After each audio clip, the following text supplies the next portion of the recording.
punya kendaraan mewah, orang anaknya jadi semua dalam keduniaan, satu ini satu itu, dengan kebanggaannya keduniaan berhasil, menurut dia keduniaan berhasil. Itu bukan orang yang berhasil di dunia, tapi orang yang berhasil di dunia ketika dia hidup di dunia, dia selalu memikirkan akhirat dan hidupnya dia persiapkan untuk menuju akhirat dengan penuh ketaatan, dan dia meninggal. Itulah orang yang berhasil hidup di atas dunia ini. Maka ini penting saudara dimuliakan Allah Ta'ala. Maka bagaimana betul-betul kita memanfaatkan waktu kesempatan hidup di sini dengan sebaik-baiknya untuk menjadi orang yang pandai tadi, orang yang pintar. Maka saudara dimuliakan Allah Subhanahu wa Ta'ala, karena kehidupan akhirat itu penting. Yang mana penting ini? Kehidupan dunia atau akhirat? Akhirat, tapi dunia juga penting. Apa kepentingan dunia untuk kita orang-orang beriman ini? Kita jadikan dunia sebagai jalan jembatan untuk menikmati akhirat. Jadi jangan katakan juga dunia ini tidak penting. Penting. Karena ketika kita tidak jadikan dunia ini sebagai jalan untuk menggapai kehidupan akhirat yang nikmat, maka kita pasti akan celaka. Di Al-Quran diceritakan dalam surah As-Sajdah, Rabbana basarna wa sami'na farji'na na'mal shalihin inna muqinun. Ini kata alim ulama, penyesalan ini terjadi karena orang ini tidak menjadikan kehidupan di dunianya untuk kehidupan akhirat. Dia tidak menjadikan kehidupan di dunianya untuk akhirat, untuk persiapan akhirat. Jadi dunia ini penting bagi kita untuk jembatan persiapan menuju akhirat. Bukan memang dunia ini 60-70 tahun. Untuk apa? Untuk dekat kepada Allah, taat kepada Allah, mengenal Allah, membantu sama manusia agar Allah ridha kepada kita. Gunakan memang. Maka saudara dimuliakan Allah Subhanahu wa Ta'ala, berarti kehidupan ini akhirat sangat penting. Dan dunia juga penting untuk mempersiapkan kehidupan akhirat kita. Maka saya dimuliakan Allah Subhanahu wa Ta'ala, karena akhirat ini penting dalam kehidupan kita, maka seharusnya usaha menyiapkan kampung akhirat ketika kita hidup di atas dunia ini harus kita sungguh-sungguh. Ya, karena ini kehidupan dunia ini penting untuk menyiapkan akhirat.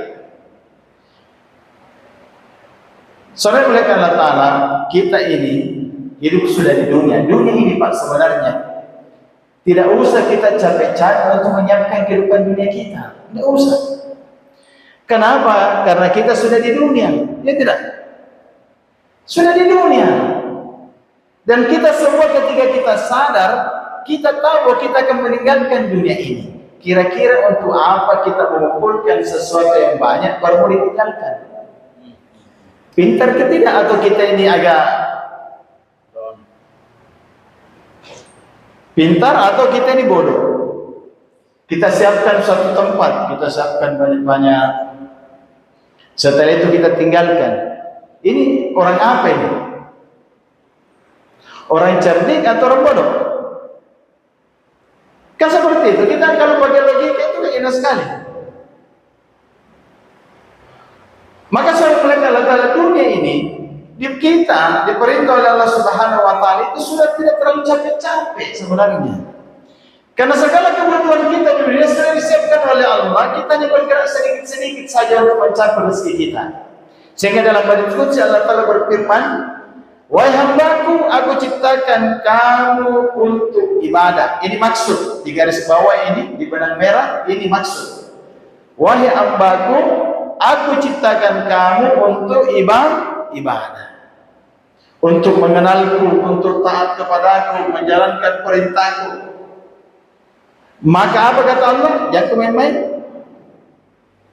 Coba Pak. Jangan main-main, ingatkan kepada kita. Ini maksud nih, kamu diciptakan untuk ibadah, ini maksud tujuan hidup kita. Wa ma khalaqtul jinna wal insa illa liya'budun. Ini maksud. Maka jangan main-main, kata Allah. Dan aku telah tetapkan rezekimu, kata Allah Ta'ala, maka jangan susah-susah. Maka hidup di dunia ini Allah Ta'ala itu kehendaki kita tidak terlalu susah, makanya sebagai semua apa lagi.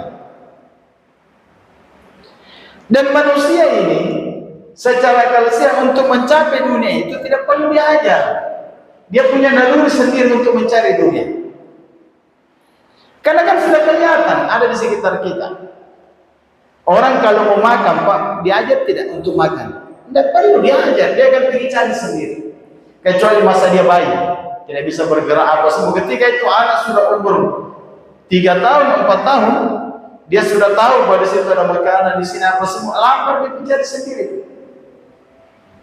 Perasaannya akan membuat dia untuk mencari sendiri. Ketika kita dewasa, kita merasa kita ini butuh makan, kita butuh pakaian, maka kita akan cari kerja dengan sendirinya. Akan kita bilang, saya mau jadi ini, saya mau jadi itu, mau kerja di sini, mau kerja di sini, untuk memenuhi keperluan itu tadi, makan, minum, sandang, pangan. Dan perlu diajar. Bahkan kadang kita ajar, nah, kau jadi polisi, jadi tentara, tidak mau aja, Pak. Saya mau jadi pengusaha, karena dia sudah tahu sendiri. Ya tidak? Kau jadi pengusaha lanjut, saya tidak mau, saya mau jadi insinyur. Kan seperti itu. Karena perasaan dan nalurinya berbicara sendiri tentang ini dunia, melihat dunia. Tetapi akhirat, Masya Allah, akhirat ini sesuatu yang tidak nampak di hadapan kita. Bicara tentang akhirat, kampung yang kita datangi, sesuatu yang tidak nampak di hadapan kita. Sakratul maut tidak nampak, dikubur tidak nampak, masyar tidak nampak, titian sirat tidak nampak, mizan tidak nampak. Maka perlu ada usaha yang lebih dari kita semua untuk meyakini dan mempelajari itu semua. Dan itu Allah Ta'ala telah ceritakan dalam Al-Quran. Makanya dalam Al-Quran Allah Ta'ala tidak telah ceritakan di dunia. Diceritakan dunia sebagai ujian, sebagai fata morgana, sebagai sesuatu yang menipu. Sedikit sekali ceritanya.